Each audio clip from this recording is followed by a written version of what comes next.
नमस्कार दोस्तों, आप सभी का स्वागत है आपके अपने YouTube channel Ramanujan classes of mathematics के अंदर। आज का वीडियो हमारा एक 2000 solve problem of real analysis series का 11th लेक्चर है। इस सीरीज में हम ऑलरेडी 50 प्रॉब्लम सॉल्व कर चुके हैं।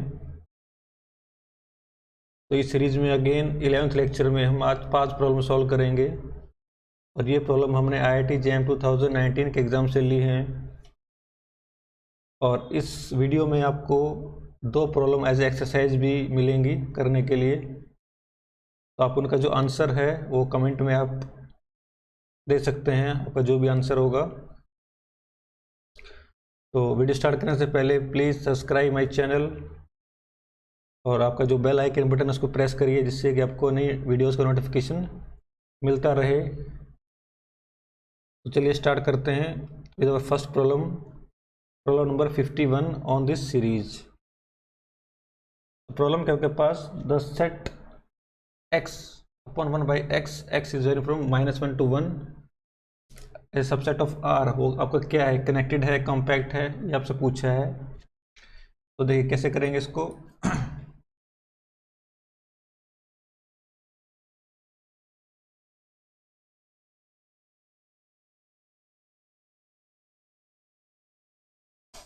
पहले हम एक फंक्शन डिफाइन करते हैं। Let f be a function from -1 to 1 subset of real number such that f of x is equal to x upon 1 plus x। तो मैंने फंक्शन डिफाइन किया, आपके डोमेन है ओपन इंटरवल -1 से 1 के ऊपर।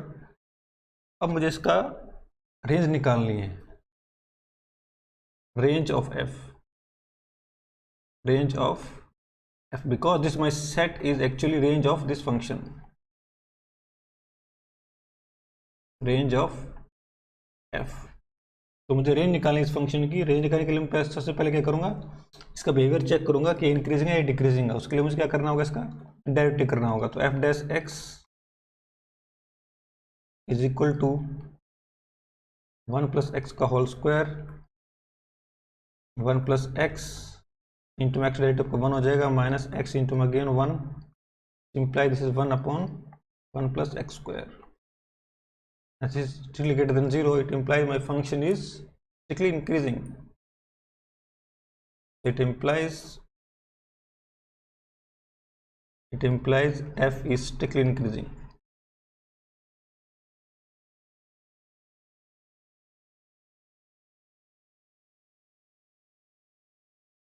Also अगर हम इसका सेकेंड डेरिवेटिव करते हैं, second derivative is equals to -2 upon 1 plus X का whole cube. This also this is negative, is less than 0 for every x between -1 to 1। Because ये क्वांटिटी आपकी पॉजिटिव है तो ओवरऑल आपकी क्वांटिटी क्या हो जाएगी, नेगेटिव हो जाएगी। तो mean this is second derivative आपके पास कैसा है, आपके पास नेगेटिव है। मीन्स आपका जो ग्राफ बनेगा वो किस तरह से बनेगा,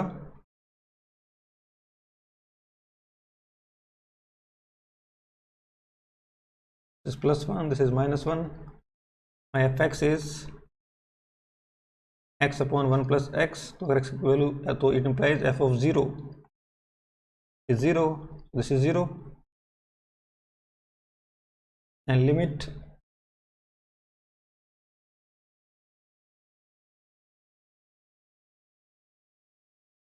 x goes to -1 from right hand side, fx is equal to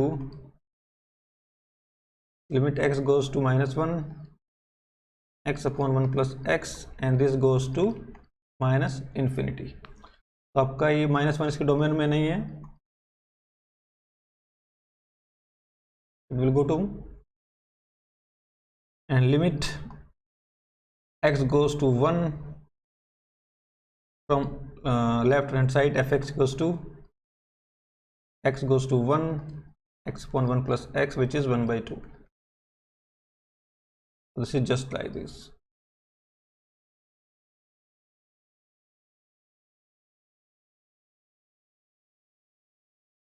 ये का पॉइंट है आपका 1/2 एंड दिस गोज टू -∞. तो range of f is equal to -∞ to 1/2 which is open on both side. Half आपका रेंज में नहीं है क्योंकि आपका जो पॉइंट 1 है वो आपके डोमेन में नहीं है. Now set -∞ to half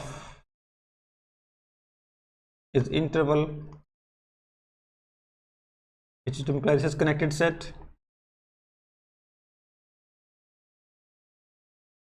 in R because R के अंदर कोई set is connected if and only if it is interval.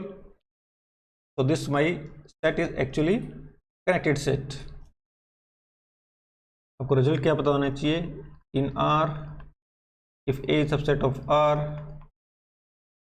then A is connected set if and only if A is interval. ये आपके पास result है जो आपको पता होना चाहिए. Now my range is actually connected set. Now what about compact set? Is it compact? We have to check connected and compactness. So what is it compact? उसके लिए अगेन एक रिजल्ट लिखते हैं. रिजल्ट क्या आपके पास let A is subset of R then A is compact set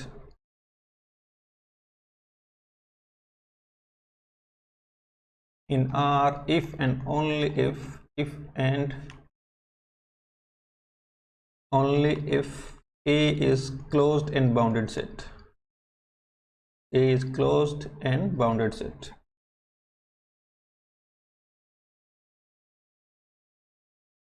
तो ये आपको अगेन एक रिजल्ट है जो आपको पता होना चाहिए. वेरी इंपॉर्टेंट रिजल्ट आपके पास ये. Now my range is -∞ to half open on both side. It implies this is not bounded. This is not bounded.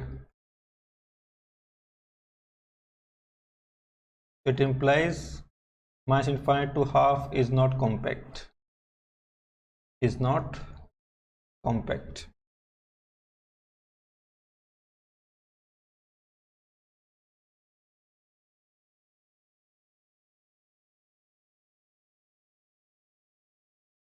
Also -∞ to half is not closed set. Is not closed set because why this is not closed? Because it does not contain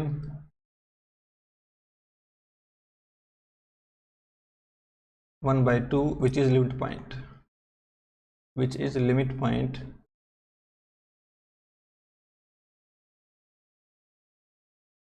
of set -∞ to half. अब क्योंकि आपका point half contain नहीं कर रहा है तो this set is also not close set. तो in particular this set is not a compact set. तो आपको ऑप्शन पे चलते हैं. बट ऑप्शन क्या आपके पास हो जाएंगे.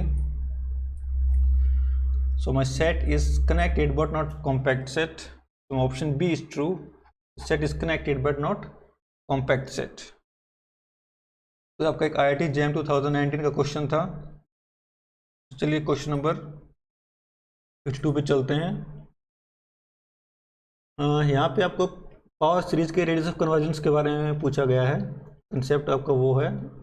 तो चलिए क्वेश्चन के आपके पास late an bn be two sequence of positive real numbers such that an is less than bn which is less than n square an. If the radius of convergence of power series an x की power n is 4 then the power series summation bn x की power n is. तो आपसे 4 option पूछे हैं. तो चलिए question करते हैं.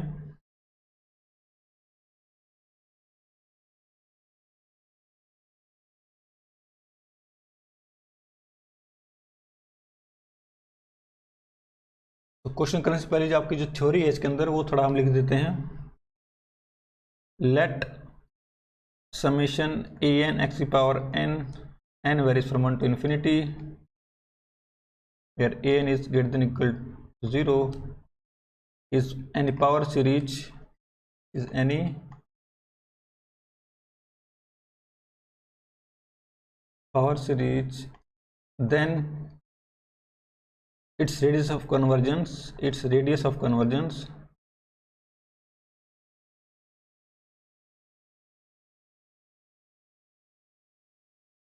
r is equal to 1 upon lim sup of an की पावर 1 by n।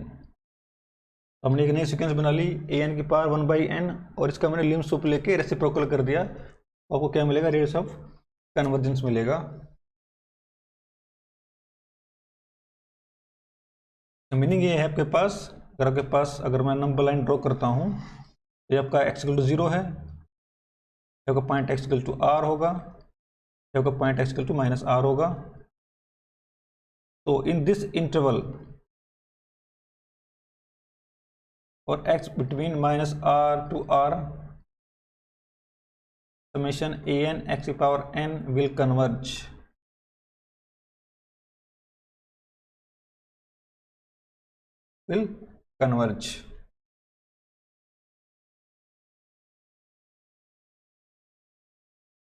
और इसके बाहर आपका जो यहाँ पे होगा, the series will diverge and for mod of x greater than r, summation an x to the power n will diverge। Divergence means will not converge,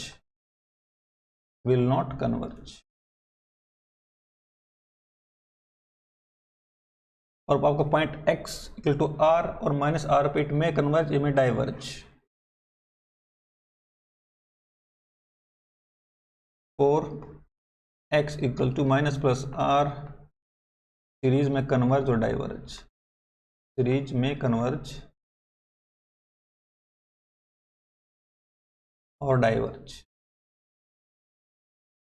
तो ये आपकी बेसिक थ्योरी है पावर सीरीज के ऊपर। तो अब हम चलते हैं क्वेश्चन के ऊपर। अब क्वेश्चन आपको क्या गिवन है, आपको उसने बोला है कि आपकी जो ये सीरीज है समेशन an, उसका रेडियस कन्वर्जेंस कितना आपके पास 4 है। radius of convergence of power series, this is 4. It implies lim sup of an की power 1 upon n is equal to 1 by 4, because my radius of convergence is r equals to 1 upon lim sup of an की power 1 by 4. My radius of convergence is 4 in this case, this is equal to 4, so we have this। now अब मुझे ये चीज given है, n times an, we are given n times an less than bn, which is less than n square an। now it implies, अगर हम इस inequality के ऊपर लिम सुप लेते हैं, लिम सुप ऑफ, नॉट लिम सुप, पहले पावर रेज करते हैं 1 by n, n की पावर 1 by n, an की power 1 by n less then bn की power 1 by n less then n square 1 by n, an की पावर 1 by n। अब इसके ऊपर मैं लिम सुप लेता हूँ इनइक्वालिटी के ऊपर, it implies lim sup of n की पावर 1 by n, an की power 1 by n less than equals to lim sup of bn की power 1 by n less than equals to lim sup of n की power 2 by n और an की power 1 by n।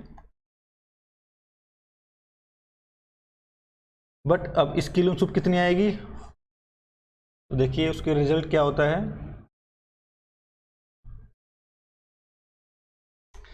Liam sup of n की power 1 by n, an की power 1 by n is equal to lim sup of an की power 1 by n into में limit of n की power 1 by n। अब क्योंकि आपकी जो series है, जो सीक्वेंस है n की power 1 by n, okay, convergent sequence है, वो 1 पे कन्वर्ज करती है। So implies lim sup of this is equal to lim sup of this into में limit of this. And this is 1, क्योंकि आपका सीरीज कहाँ कन्वर्ज कर रही है 1 के ऊपर, so it implies this is equal to limit sup of an की power 1/n which is in this case 1/4। तो आपके पास ये जो नंबर है कितना है 1/4 है, इट इज 1/4। सिमिलरली एग्जैक्टली आपकी जो लिमिट सूप होगी it implies limit sup of n की पावर 2/n an की power 1/n is exactly equals to 1/4.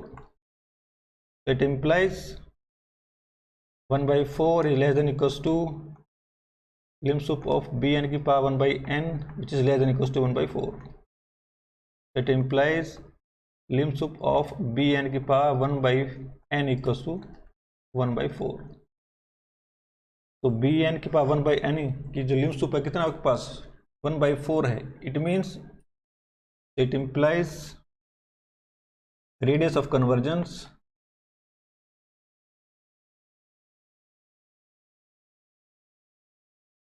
of series summation bn x power n is 1/1/4 which is 4।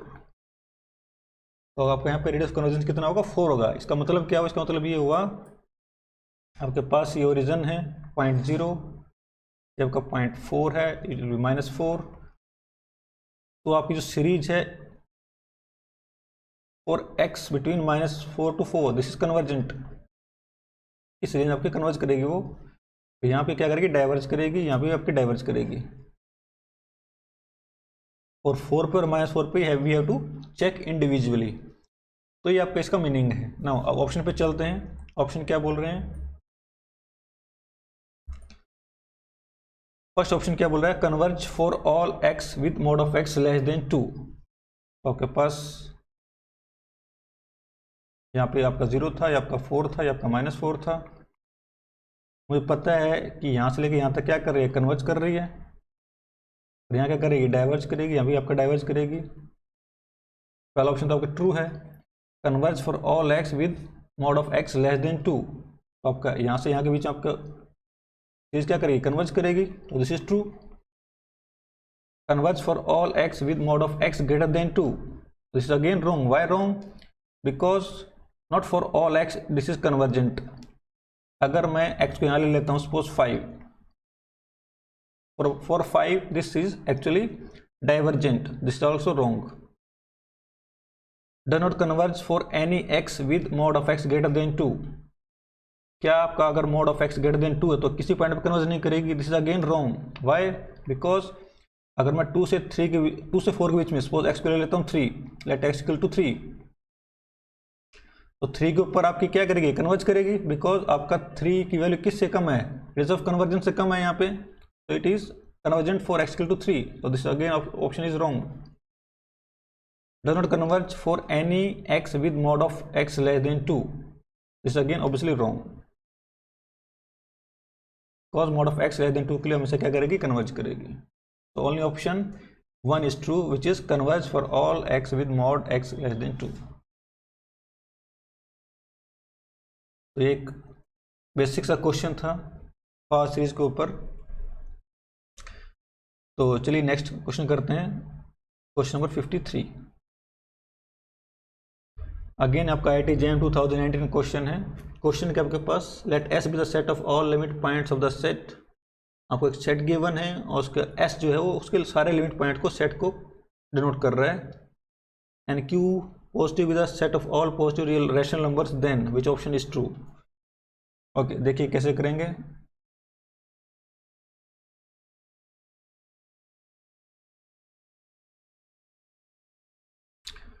Late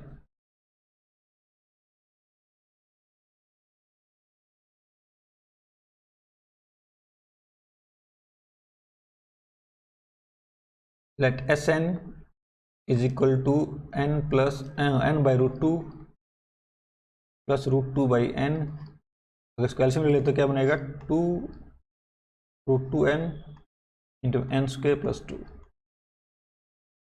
It implies sequence Sn goes to plus infinity as n goes to infinity।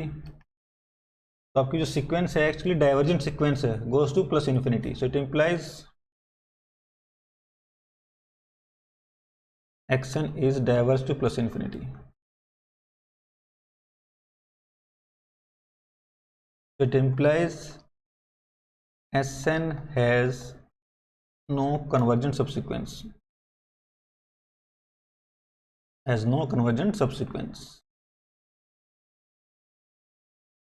बस कोई भी convergent subsequence नहीं है. So it implies Sn के पास कोई भी limit point नहीं है.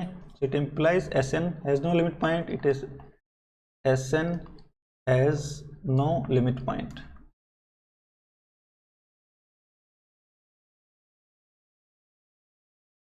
तो आपका जो सेट S है वो S क्या था आपका? Set of all limit point of this sequence. So this set S actually phi.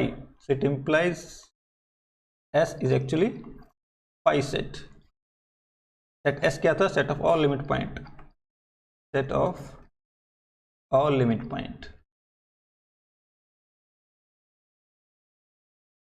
Of sequence Sn. अब क्योंकि तो डाइवर्ज कर रही है तो इसके पास कोई लिमिट पॉइंट है ही नहीं. लिमिट पॉइंट नहीं है तो ये सेट कितना हो जाएगा? phi हो जाएगा. नाउ अब ऑप्शन पे चेक करते हैं. ऑप्शन आपके पास क्या क्या है? First, set of all positive rational number is subset of phi, which is obviously wrong. This set is phi, so phi is subset of set of all positive rational number, which is obviously true. So my option B is true. Second, since this set is phi, so this whole set will be phi, but this is not equal to phi. This is again wrong. Again, this is again wrong because this set is phi. So S is phi, so this set is phi. Again wrong. So my only option is B. S is a subset of set of all positive rational number because S is just a phi set. तो एक आसान सा question था, हमने लिया IIT JAM 2019 की exam से. तो चलिए नेक्स्ट क्वेश्चन करते हैं. Question number 54.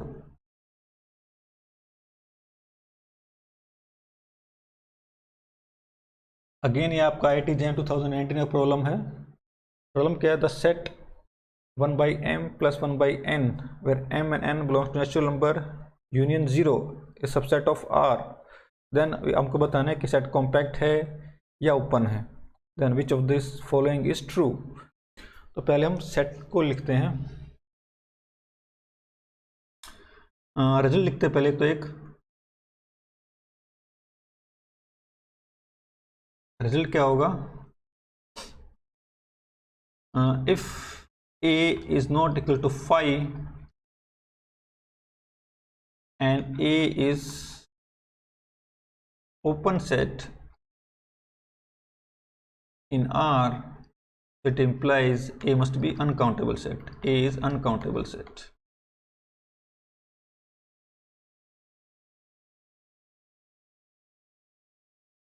तो अगर आपका पास A जो A सेट है अगर phi नहीं है और ओपन सेट है, it has to be un uncountable set because if x belongs to A and A is open set,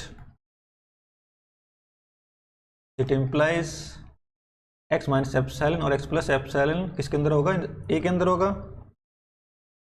और some epsilon greater than 0, but this is uncountable set.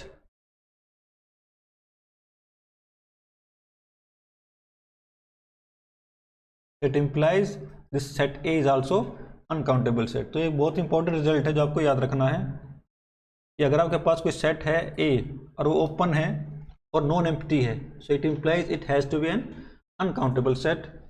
But मेरा जो set given है question में वो कैसा set है? Non empty है और कैसा है? काउंटेबल है. This set is non empty and countable set.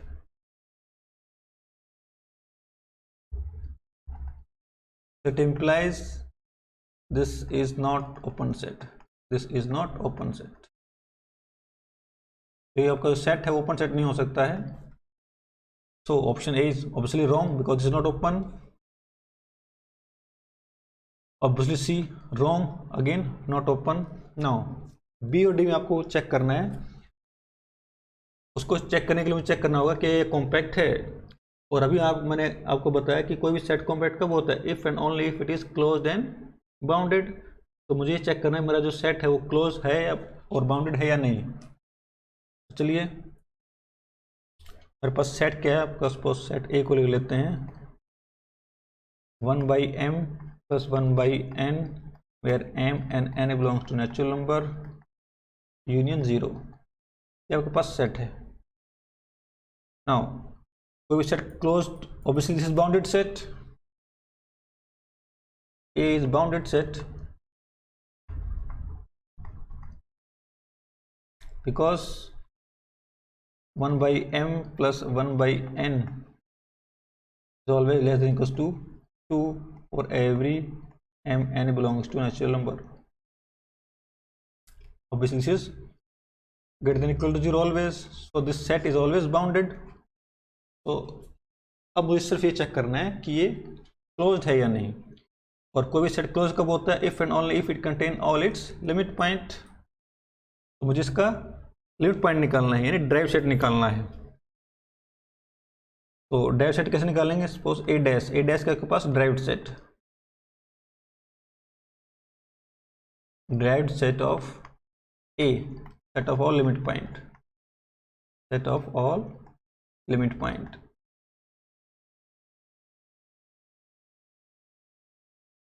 Okay, now if m belongs to n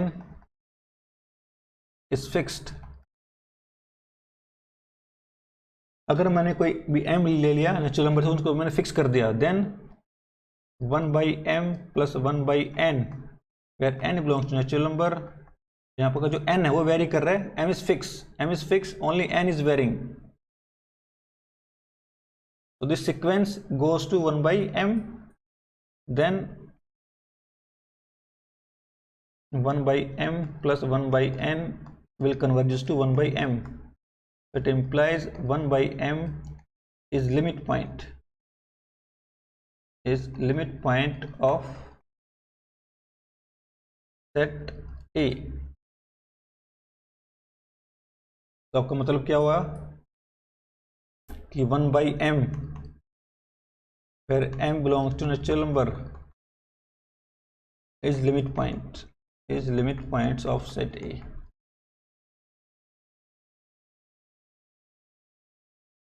अब जैसे मैंने m को फिक्स किया ऐसे मैं n को फिक्स कर सकता हूं।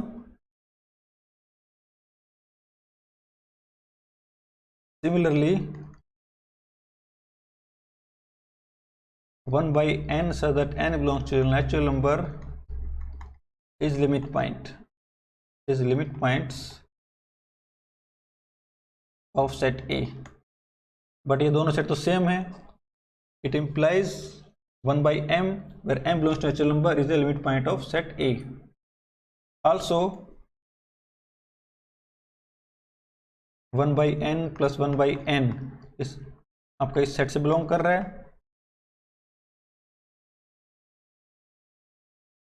अगर मैं m और n को इक्वल ले लेता हूँ, पास ये पार्ट मिल जाएगा, और ये आपके पास क्या है 1/n plus 1/n which is 2/n, and this converges to 0। it means 0 आपका जो क्या है, एक लिमिट पॉइंट है। 0 is also a limit point of this set, it implies 0 is also a limit point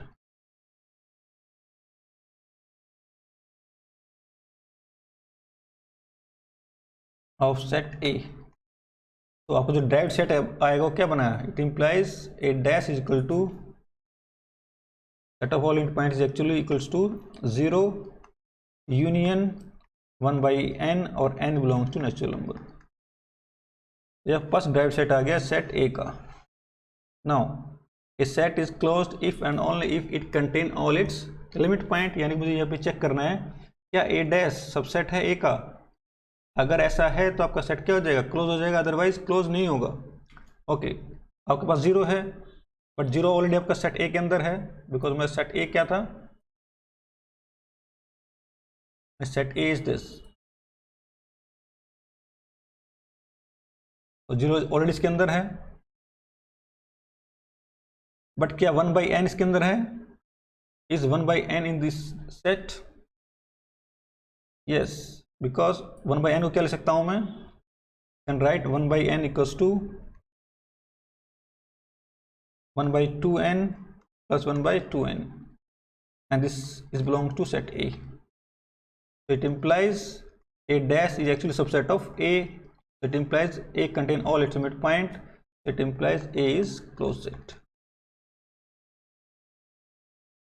आपका जो सेट ए है अपने सारे लिमिट पॉइंट को कंटेन कर रहा है, तो आपका जो सेट ए क्या हो जाएगा, क्लोज सेट हो जाएगा। और ऑलरेडी आपका सेट बाउंडेड तो है ही, so it implies my set is compact set. It implies A is compact set, is compact set.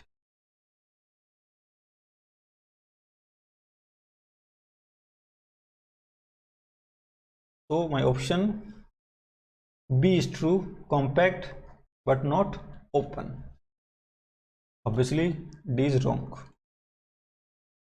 तो ये आपका प्रॉब्लम था, इसमें हमने चेक किया कि आपका सेट ओपन है या नहीं, कॉम्पैक्ट है या नहीं। कॉम्पैक्ट के लिए मैंने चेक किया क्या सेट आपका क्लोज्ड और बाउंडेड है,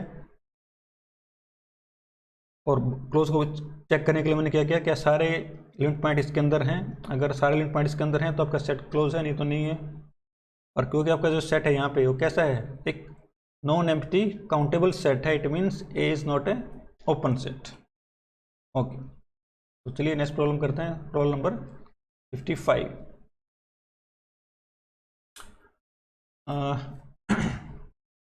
late F be a differential function from R to R such that f dash x is strictly greater than fx for all x belongs to R, and f of 0 equal to 1, then f of 1 lies in the interval.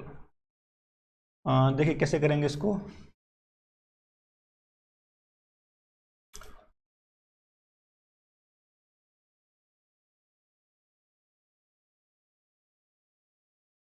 given f dash x is strictly greater than fx, it implies f dash x minus fx is strictly greater than 0 for every x belongs to R. Now e की power x f dash x minus e की power x f of x is greater than 0 because e की power x is always positive। मैं इस पूरी quantity को किससे multiply कर दें, e की पावर x से, मेरे पास इस चीज में रहेगी। Now this is, so it implies e की power x f dash x minus e की पावर x और f ऑफ x अपॉन में e की पावर x का होल स्क्वायर। ये आल्सो पॉजिटिव बिकॉज e की पावर x का whole square is also positive, but this is nothing but d by D x of fx upon e की power x। ये derivative किसका है, fx by e की power x का derivative है, so it implies this derivative is positive. This derivative is actually positive for every x belongs to real line. देखिए हमने यहाँ पे e की पावर x से पहले तो हमने यहाँ पे मल्टीप्लाई किया e की पावर x से टू गेट दिस, और उसके बाद मैंने e की पावर 2x से डिवाइड किया इसको to get derivative of fx by e की पावर x। ये सब क्या ट्रिक्स हैं आपके पास, और ये ट्रिक आपको सिर्फ कैसे आएंगे, जब आप प्रैक्टिस करेंगे। आप जितनी ज़्यादा प्रैक्टिस करेंगे आपको उतनी ज़्यादा ट्रिक्स आएंगे रियल एनालिसिस के अंदर कि इसमें क्या कर सकते हैं। आपको एकदम इंस्टेंट आपको ये ध्यान नहीं आएगा आपको ये करना है। वो सब कैसे होता है आपका, जब आप ज़्यादा से ज़्यादा प्रॉब्लम करते हैं, प्रैक्टिस करते हैं। तो चलिए अगेन प्रॉब्लम स्टार्ट करते हैं। तो आपको मिल गया यहाँ से आपका जो डेरिवेटिव है ये आपका क्या पॉजिटिव है, it implies d by D x of f x upon a की पावर एक्स का whole is always greater than 0। Now अब मैं क्या करूँगा, इंटीग्रेट करूँगा both side. Now integrate both side between 0 and 1। तो मैंने दोनों साइड इंटीग्रेट कर दिया 0 से 1 के ऊपर। तो it implies integration 0 to 1 D by D x of f x e की power x into dx is always greater than 0. It implies fx upon e की पावर x, 0 से 1 always greater than 0, it implies f of 1 upon e की power 1 minus f of 0 upon e की power 0 is always greater than 0, so it implies, but f of 0 is 1, मुझे given है, given f of 0 is 1 question के अंदर, so it implies f of 1 upon e minus 1 is always greater than 0, it implies my f of 1 is always greater than e। आपका जो f of 1 है हमेशा क्या हो, e से बड़ा होगा, तो my option which is option is true, my option D is true, my f of 1 is always greater than e, so f of 1 belongs to this interval e to infinite। तो ये आपका again एक question था IIT JAM 2019 का, तो मैंने थोड़ी सी trick लगाई है, e पावर x से मल्टीप्लाई किया, then we divide e power 2x। यहाँ एक क्वेश्चन है, क्वेश्चन क्या है आपके पास, इसको आपको आंसर करना है। आपके पास ये एक फंक्शन है, let this is some function, this is gx, let this is equal to gx।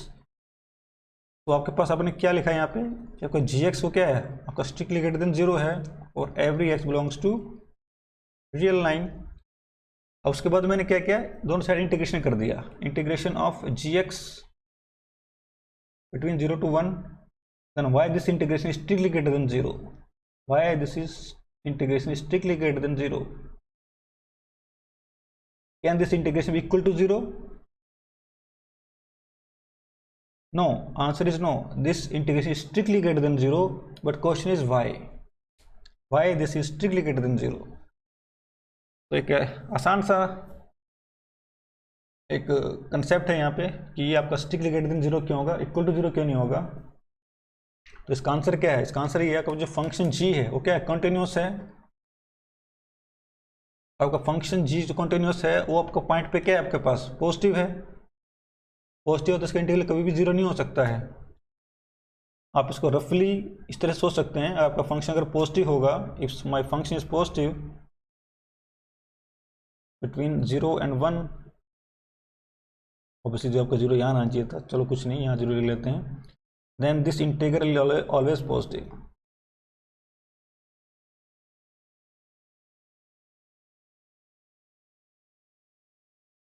If my function is positive and function is continuous, then its integral over interval is always positive, so this is always positive, so it cannot be 0, so my option D is correct। तो ये आपकी आज की 5 problem थी इस video की, जो हमने IIT JAM 2019 के एग्जाम से ली थी। हाँ, आपको पता है एनालिसिस को सीखना सिर्फ एक ही तरीका है, to do real analysis, the only way to learn real analysis to do real analysis. तो ये आपका मोटो होना चाहिए, only way to learn real analysis is to do real analysis. तो उसको देखते हुए मैंने आपको 2 प्रॉब्लम यहाँ पे दी हैं, 2 एक्सरसाइज 1 एक्सरसाइज 2, और दोनों ही प्रॉब्लम हमने कहाँ से ली, IIT JAM 2019 के एग्जाम से ली हैं।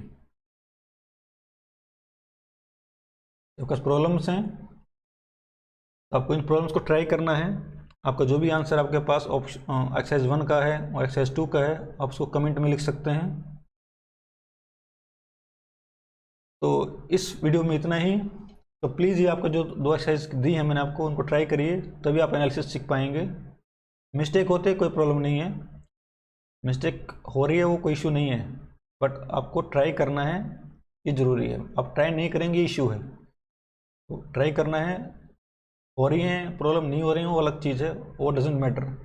आज नहीं हो रहे हैं तो कल हो जाएंगी, बट आपको ट्राई करना है। ये 2 एक्सरसाइज आपके पास, उनको ट्राई करिए। जो भी ऑप्शन आपके पास हैं, आंसर आपके जाते हैं, उनको कमेंट करिए। तो नेक्स्ट वीडियो में मिलते हैं। Till then good bye.